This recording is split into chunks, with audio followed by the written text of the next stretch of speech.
തൊടിയൂർ മുഴങ്ങോടി മടത്തിനേത്ത് ഭദ്രാദേവി ക്ഷേത്രത്തിൽ പൊങ്കാല നടന്നു. പ്രതിഷ്ഠാവാർഷികത്തിന്റെയും ഉത്തരമഹോത്സവത്തിന്റെയും ഭാഗമായാണ് പൊങ്കാല നടന്നത്.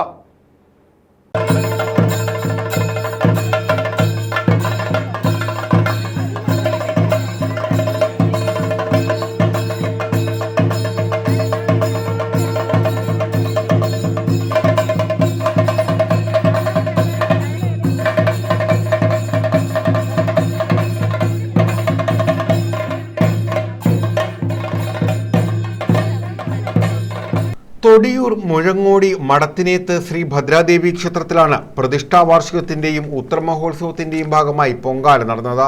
തന്ത്രി മുരിങ്ങൂർമന നാരായണൻ നമ്പൂതിരി ഭദ്രദീപം തെളിച്ചു. മേൽശാന്തി മഹേഷ് മോഹന ശർമ്മ ചടങ്ങുകൾക്ക് കാർമ്മികത്വം വഹിച്ചു. Leo Thodiyoor, G Lalu, Shanikumar, Sajankumar, M V. Santhosh, Sugathan, Jayan തജവ തുടങ്ങിയവർ പൊങ്കാല ചടങ്ങുകൾക്ക് നേതൃത്വം നൽകി. രാവിലെ അഷ്ടദ്രവ്യ ഗണപതി ഹോമത്തിന് ശേഷമായിരുന്നു പൊങ്കാല നടന്നത്. തുടർന്ന് പൊങ്കാല നിവേദ്യം, കലശപൂജ, കലശാഭിഷേകം, നൂറും പാലും എന്നിവയും നടന്നു. News bureau, Karunagappally.